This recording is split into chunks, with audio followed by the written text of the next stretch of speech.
नमस्कार दोस्तों, राधे राधे, जय श्री कृष्णा।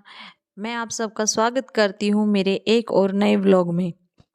जैसे कि कल का अपडेट था कि आज मैं आपको चौकी रानी की सैर कराने वाली हूँ। तो राजस्थान की जो सभ्यता है, संस्कृति है, वो देखते ही बनती है। देश विदेश से दूर दूर से यहाँ पर टूरिस्ट आते हैं और यहाँ जो भी कल्चर है, इनका जो संस्कृति है, उसका बहुत ही आनंद लेकर के जाते हैं। तो शुरुआत करते हैं कि जैसे ही हम चौकी ढाणी में एंटर हुए, ये उसके एंटर रिसेप्शन का व्यू था और रिसेप्शन का नज़ारा था, जहाँ पर सभी लोग टिकट के लिए वेट कर रहे थे। तो हम लोगों ने भी वहाँ थोड़ी देर वेट की और अपनी टिकट्स खरीदी। टिकट्स खरीदने के बाद में हम लोगों ने डिसाइड किया कि पहले क्या काम किया जाएगा, घूमा जाएगा या नहीं, क्योंकि यहाँ पहुँचते पहुँचते हमें ऑलरेडी काफ़ी देर हो चुकी थी। तो हम एंट्री लेकर के अंदर आ गए थे, थक गए थे थोड़े से, तो देखो यहाँ पर बैठ गए थे। बैठने के बाद में वहाँ पर हमने एक कानबेलिया डांस देखा, जो बहुत ही खूबसूरत था और बिल्कुल राजस्थान की सभ्यता को झलका रहा था।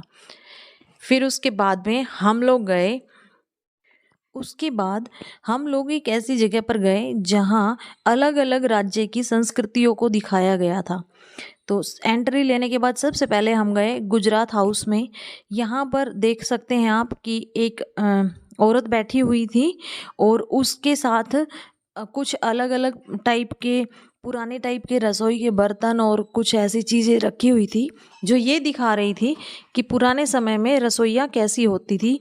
मर्तबान रखे थे, चूल्हा जला हुआ था, उखल मूसल रखा हुआ था, चटनी का सिलबट्टा था, चक्की थी, बिल्कुल पुरानी वाली रसोई जो हमारे बचपन की याद दिलाती है। वहीं पर ही एक बहुत सुंदर झूला था, तो हमने लड्डू गोपाल को झूला झूलाया। फिर हमने बाहर खड़े होकर के एक पिक ली और ये हमारा पूरा व्यू था उस हाउस का। नेक्स्ट हम गए बंगाल हाउस में। बंगाल हाउस में भी बहुत ही सुंदर नज़ारा था। वहाँ से आने के बाद में हम पहुँचे महाराष्ट्र हाउस में। महाराष्ट्र के अंदर रंगोली बनाते हुए और केले काटते हुए एक बुज़ुर्ग और एक औरत को देखा हमने। फिर उसके बाद मिर्चियाँ वगैरह सुखाते हुए कुछ और भी औरतों को देखा हमने, जो बहुत ही सुंदर कलाकृति का नमूना था, बड़ी ही प्यारी लग रही थी। सच में ना, देख करके वहाँ से आने का बिल्कुल भी मन नहीं कर रहा था। और सही पूछो ना, तो मैं तो उनके साथ बातें भी करने लग गई थी, क्योंकि मुझे लग ही नहीं रहा था कि ये कुछ है। ये देखो, ये आर्ट्स जो आपने अभी अभी देखी है, इसे वर्ली आर्ट बोलते हैं, जो महाराष्ट्र की बहुत फेमस आर्ट होती है, वर्ली आर्ट। ये है शिवाजी महाराज, जिनके साथ हमने फ़ोटो लिया। फिर हम नेक्स्ट चले गए थे एक और दूसरे घर में, या फिर मैं बोल सकती हूँ कि एक ऐसा कलाकृति का नमूना जो था गोवा का। गोवा में क्रिश्चियनिटी यानी कि ईसाई धर्म को बहुत ज़्यादा मानने वाले लोग हैं, इसलिए वहाँ पर ईसाई धर्म का बड़ा ही प्रचार किया हुआ था। वहाँ पर एक फादर थे, उसके साथ एक फ़ोटो सेशन होने के बाद में हम लोगों ने यीशु मसीह को प्रणाम किया और हम वहाँ से चले आए। तो ये थी गोवा की सैर। गोवा जितना छोटा है, उसी हिसाब से, उसी तरीके से उसका एक घर बनाया हुआ था। और बस यहाँ से आने के बाद में हम निकलते हैं अपने अगले डेस्टिनेशन के लिए। डेस्टिनेशन बोले यानी कि अगले स्टेट की जो भी कलाकृति थी उसको देखने के लिए। उसके बाद में हम लोग पहुँचे केरला हाउस में। ये देखिए, केरला हाउस में जो दिखाया गया है वो उनका परिधान दिखाया गया है कि किस तरीके से लोग वहाँ पर कपड़े पहनते हैं। फिर उसके बाद में जो कला आर्ट्स थी वो दिखाई गई, वहाँ की औरतों का परिधान, वो किस तरह से बैठ के काम करती है, कैसे बर्तन इस्तेमाल करती है, ये सारी चीज़ें वहाँ पर हमने देखी। सच में बड़ा अच्छा लग रहा था। श्री नटराज जी का मंदिर था वहाँ पर, तो नटराज जी के मंदिर में प्रणाम करने के बाद में हम वहाँ से चले आए थे। इतना अच्छा लग रहा था, जैसे एक एक दिन हम यहाँ पर बिताएं, हर एक अलग अलग टाइप के घर में। लेकिन क्या करें, ये करना पॉसिबल नहीं था, क्योंकि ये सिर्फ देखने के लिए थी, रहने के लिए नहीं थी। बस वहाँ से आने के बाद में हमने जो डिफरेंट काइंड ऑफ बोल सकते हैं, या फिर आप बोल सकते हो अलग अलग टाइप की जितनी भी झांकियाँ थी, उनका मैंने व्यू लिया। बट वहाँ अंधेरा हो चुका था, इसलिए थोड़ा क्लियर नहीं आया, तो उसके लिए मैं माफ़ी चाहूँगी दोस्तों। फिर वहाँ से आगे बढ़ते हुए देखो, आप देख सकते हैं कि एक लेडी अपने बच्चे को झूला झूला रही थी। और अभी मैं दिखाती हूँ आपको, एक छोटा सा कुत्ता बैठा हुआ है जैसे, और कुत्ते का बच्चा बनाया हुआ है। ये सब उन्होंने हैंडमेड किया हुआ है। एक बच्चा खेल रहा है वहीं पर पास में। ये पुरानी जो सभ्यताएं हैं, या मैं कहूँ कि एक जो हमारा लगभग 20-30 दशक बाद का जो समय था ना, वो याद दिला रहा है ये पूरा चौकी ढाणी का एरिया। फिर ऐसा करने के बाद में हम थोड़ा सा और आगे बढ़ गए। अंधेरा हो चुका था और आगे बढ़ते बढ़ते वहाँ पर एक वाटरफॉल भी हमने देखा था। थोड़ा पानी का नज़ारा था वहाँ पर, तो अच्छा लग रहा था वो पानी का नज़ारा। अभी थोड़ा सा रोशनी में आ जाए तो मैं आपको दिखा दूँ। वो ये एक गुफ़ा टाइप था। उस गुफ़ा के अंदर से होते हुए हमें निकलना था, तब हम लोग इधर आए थे निकलते हुए।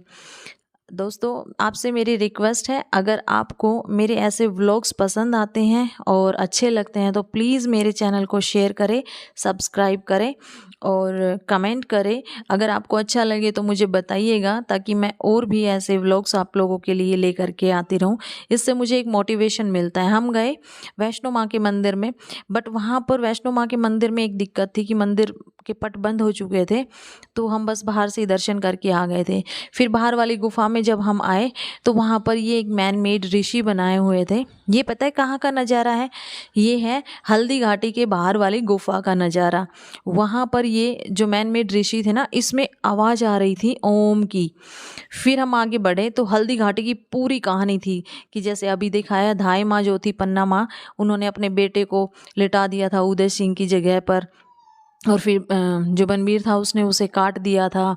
फिर आगे चल के किस तरह से जो भील थे, ये भामाशाह की और राणा प्रताप की, महाराणा प्रताप की झांकी दिखाई गई है कि कैसे उन्होंने धन देकर उनकी मदद की थी। फिर हमने एंट्री की थी मेन कौन सी, हल्दी घाटी में। जो हल्दी घाटी में अकबर और महाराणा प्रताप के बीच में युद्ध हुआ था, उस युद्ध का सारा विवरण यहाँ पर दिया हुआ है। बहुत ही सुंदर तरीके से बनाया हुआ था दोस्तों। देखने के बाद में ना पढ़ने की ज़रूरत नहीं पड़ेगी आपको, या कुछ भी किसी से पूछने की ज़रूरत नहीं पड़ेगी। एक तरफ तो वहाँ पर ऑडियो चल रहा था और उस ऑडियो में सब बता रहे थे कि किस तरीके से वहाँ पर महाराणा प्रताप ने अकबर की सेना के छक्के छुड़ाए और कैसे कैसे उसने ये सारा युद्ध लड़ा था। कहते हैं कि इस युद्ध में जो महाराणा प्रताप थे, वो अपने चेतक को लेकर के इतनी जोर से उछले कि चेतक ने अपने दोनों पैर मानसिंह के जो हाथी था उस हाथी के ऊपर जमा दिए थे, और महाराणा प्रताप ने इतनी जोर से भाला फेंक कर मारा था कि जो मानसिंह था उसके छत्र जो था, या फिर मैं कहूँ कि उसके हाथी के ऊपर जो छत्र लगा हुआ था, ये देखिए ये उसी का नज़ारा है, वो छत्र भी हिल गया था और वो भाला मानसिंह के जस्ट बिल्कुल 1 इंच की दूरी से निकल गया, वरना मानसिंह वहीं मर के ढेर हो गया होता। और जो हल्दी घाटी का युद्ध था वो पूरे तरीके से महाराणा प्रताप के फेवर में होता। बस इतना, वो कहते हैं कि जो कुछ होता है वो समय आने के बाद ही होता है, या समय जब होता है तभी होता है। समय से पहले और भाग्य से अधिक कभी किसी को कुछ नहीं मिलता है। ये महाराणा प्रताप जी के साथ भी ऐसा ही हुआ। मेरे तो है ना, महाराणा प्रताप की जब भी मैं कोई कथा सुनाती हूँ, कोई भी गाथा सुनाती हूँ उनकी वीरता की, तो मेरे रोंगटे खड़े हो जाते हैं। सीरियसली बहुत ही अधिक शक्तिशाली, बहुत प्रभावशाली व्यक्तित्व था उनका। जो भी उन्होंने किया था अपने राज्य को बचाने के लिए, अपने मेवाड़ को बचाने के लिए।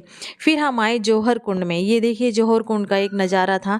यहाँ पर जो भी रानियाँ थी और रानियों के साथ में जो भी औरतें थी, वो इस जौहर कुंड में या अग्नि कुंड में अपने आप को समाहित कर देती थी, क्योंकि यहाँ पर केसरिया और जौहर 2 ऐसी प्रथाएं थी जिनके अंदर केसरिया में तो जो भगवा बाना पहन करके जो योद्धा होते थे वो युद्ध में लड़ने चले जाते थे और वीरगति को प्राप्त हो जाते थे, तो उनके पीछे से अपनी अस्मत को, अपनी आबरू को बचाने के लिए जितनी भी रानियां होती थी या महल की औरतें होती थी, वो इस अग्निकुंड में जौहर करके अपने आप को समाहित कर लेती थी।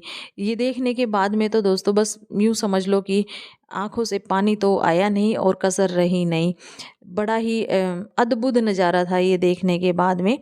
एक दादी रानी सती को तो पुलकित ने गले से भी लगाया, फिर उनके पैर भी छुए, वहाँ पर फ़ोटो करवाया। ये देखिए दोस्तों, ये जो एरिया है ना, ये है पितृ तर्पण का एरिया। कि किस तरह से जो राजस्थान के मेवाड़ के जो लोग थे वो अपने पितरों का तर्पण करते थे। नदी के किनारे बैठ कर के यहाँ पर वो तर्पण करने के लिए आते थे। ये तो हम सब भी करते हैं, इसमें कोई बड़ी बात नहीं है। ये तो आम बात है। अमावस्या निकालते हैं, फिर हम अपने पितरों का तर्पण करने के लिए जाते हैं। चाहे तो हम जिंद में चले जाएं या गढ़गंगा में चले जाएं, कहीं पर भी जाके करते, तो हर किसी का अपनी संस्कृति का असर होता ही है। तो यहाँ पर वो लोग अपने तरीके से करते थे, बस कुछ नहीं होता, सब तरीके सबके थोड़े अलग हो जाते हैं, बाकी संस्कृति सबकी वही होती है। ये वहाँ पर तर्पण करने के लिए नदी पर जाते वो गेट था, और ये था वहाँ के एकलिंग जी मंदिर का नज़ारा। जो एकलिंग जी कौन थे? मेवाड़ के लोगों के जो इष्ट देव थे एकलिंग जी वो। और ये थे गाड़िया लोहार के गाड़े, जो आप समझ सकते हैं, जो बैल खींच करके लेके जाते हैं, ये वो गाड़े हैं और गाड़ियाँ हैं। इनको भी बड़े वहाँ पर सुशोभित करके, या कहूँ मैं कि एक अच्छे तरीके से रखा गया था। हम जब बाहर निकले तो हमें दिखाई दिया, ये क्या है जानते हैं आप? ये है भूल भुलैया। तेरी आंखें हैं भूल भुलैया, तेरी बातें हैं भूल भुलैया। नहीं दोस्तों, ये वो नहीं, ये अलग टाइप का भूल भुलैया है। जैसे ऐसा भूल भुलैया आपको जंतर मंतर पे भी देखने को मिल जाएगा, दिल्ली में भी देखने को मिल जाएगा। ये मिट्टी का बना हुआ बोल सकते हैं, या फिर कुछ ऐसे मटेरियल यूज़ करके बनाया हुआ, बट था बिल्कुल वैसा ही जैसा भूल भुलैया होता है ना, बिल्कुल वैसा ही था। अगर एक बार आप इसमें घुस गए तो बिना गाइड के बाहर नहीं निकल सकते हैं। और ये सब कुछ देखने के बाद में फिर हम पहुंचे एक छोटी सी मार्केट में। ये थी मौजरी की मार्केट, या फिर बोलो शॉप। बहुत प्यारी प्यारी जूतियाँ वहाँ पर रखी हुई थी, हम लोगों ने वहाँ पर देखे, बट अफसोस मेरे साइज़ की वहाँ पर मुझे ठीक से मिली ही नहीं। फिर हम पहुँचे एक लकड़ी के खिलौनों की दुकान के अंदर। फिर यहाँ पर हमने देखा तो वो भैया बस बैठे हुए थे और अपनी दुकान बढ़ाने नहीं ही वाले थे, बट हमने थोड़ी देर वहाँ पर देख करके नज़ारा लिया। फिर राजस्थानी प्रिंट वाली एक शॉप में पहुँचे। बहुत प्यारे प्यारे सूट थे दोस्तों। अगर आपको भी चाहिए तो चौकी ढाणी की सैर ज़रूर करें और आकर के यहाँ से ये राजस्थानी सूट खरीद करके लेकर जाएँ। हाँ, मतलब लिमिटेड स्टॉक था यहाँ पर, बट थे बहुत अच्छे, बड़े प्यारे थे। और ये थे कुछ खेल जो सिर्फ 5 रुपए में मिल रहे थे। जैसे कि आप सब लोग देख सकते हो कि निशाना लगाकर गुब्बारे फोड़ना, एक जनारा 5 रुपये रो 3 बार, मतलब एक बार एक जो इंसान है वो 5 रुपए में 3 बार निशाने लगा सकता है। तो यहाँ पर हम लोगों ने थोड़ा ट्राई भी किया ये गेम खेलने के लिए, बट अफसोस कि एक भी निशाना नहीं लगा, ना पुलकित से लगा, ना विक्रम जी से लगा, ना मुझसे लगा। अब ये सब कुछ देखने के बाद में, थोड़े से गेम खेलने के बाद में, हम वहाँ से आगे निकल आए थे। बहुत मतलब छोटी सी जगह है, और छोटी सी जगह के अंदर इतने सारे मनोरंजन के साधन हैं यहाँ पर। ये देखिए, तीर कमान से निशाना लगाना। यहाँ पर भी इन भैया ने तो अपनी दुकान बढ़ा दी थी। ये कह रहे थे कि बस अब टाइम हो चुका है। फिर उसके बाद में हम ऐसे देखते देखते आगे बढ़ गए, क्योंकि मोस्ट ऑफ द जो गेम थे वो बंद हो चुके थे। यहाँ पर आए ज्योतिष के पास, 50 रुपए में वो हस्तरेखा देख रहा था, या फिर मैं कहूँ पढ़ रहा था। फिर हस्तरेखा देखने के बाद में एक टैटू आर्ट थी। ये टैटू परमानेंट नहीं था, टेम्परेरी टैटू था। तो यहाँ पर थोड़ी देर नहीं, मतलब 1-2 दिन के बाद में वो अपने आप ही मिट जा रहा था। ये ब्लाइंड फोल्ड। यहाँ पर ये सब कुछ देखने के बाद में हम बढ़े थोड़ी सी और आगे। जब हम आगे आए तो सीसा था। सीसा समझते हैं ना, वो एक गेम जिसके ऊपर एक इंसान इस साइड बैठा होता है, एक दूसरे साइड बैठा होता है। और यहाँ पर पुलकित चंचल सीसा पर खेल रहे थे। और ये सीसा पर खेलते खेलते पता है क्या हुआ? यहाँ पर पुलकित का वेट चंचल के वेट से कम था, तो चंचल उसको बार बार अपनी तरफ पुश कर रही थी सीसा को, और पुलकित को बड़ा ही प्रेशर लगाना पड़ रहा था चंचल को उठाने के लिए। ये थोड़ी देर गेम खेल रहे थे और गेम खेलने के बाद में फिर बस वहाँ से हम थोड़ा सा और आगे बढ़ गए थे। बट बच्चों ने भी बहुत एंजॉय किया था। आप लोग भी आएँ तो बहुत एंजॉय करेंगे। वहाँ पर थोड़ी ही दूर हमने देखा कि राजस्थानी डांस हो रहा था, तो उन लोगों ने आमंत्रित किया, थोड़ी देर उनके साथ में डांस किया। फिर डांस करने के बाद में हमने वहाँ से भी विदा ली और अब बहुत देर हो चुकी थी क्योंकि टाइम हो चुका था ना। सब लोग इधर उधर अपनी अपनी दुकानें समेट रहे थे। सब दुकानों का मतलब ये है कि उनका जो भी अपना काम था, ऑफ कोर्स सभी करते हैं, हम भी करते हैं, आप भी करते हैं, जितने भी लोग हैं सब का एक समय होता है और समय पर ही सारे काम होते हैं। फिर उनके साथ में ये डांस करने के बाद में हमने वहाँ से विदा ली। उनको जो भी बख्शिश थी वो बख्शिश दे करके वहाँ से हम लोग निकल गए थे। बट सच बताऊँ, ये लोग बहुत मेहनत करते हैं। इन्होंने राजस्थान की सभ्यता को, राजस्थान की कल्चर को जीवित रखा है, जीवंत रखा है और ये हर जगह देखने को नहीं मिलेगा आपको।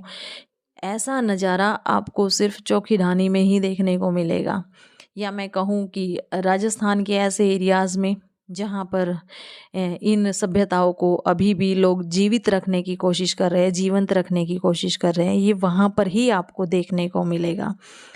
बहुत बहुत बहुत अधिक आनंद आया हमें वहाँ पर, बहुत मज़ा आया। सच बताऊँ कि हम लोगों ने जो भी डेस्टिनेशंस आज राजस्थान में घूमी थी, उनमें से बेस्ट ये था चौखीढानी का। अच्छा लग रहा था। एक कल्चर को, एक संस्कृति को जी रहे थे हम वहाँ पर, तो देख कर के खुश हो गया था मन। एकदम पैसा वसूल बिल्कुल विज़िट थी हमारी ये। और ये सब होने के बाद में हम आ गए थे खाना खाने के लिए। ये देखिए कितने सारे लोग यहाँ पर बैठे हुए थे और ये खाना खाने के बाद में हम अपने रास्ते चल पड़े थे। ठीक है दोस्तों।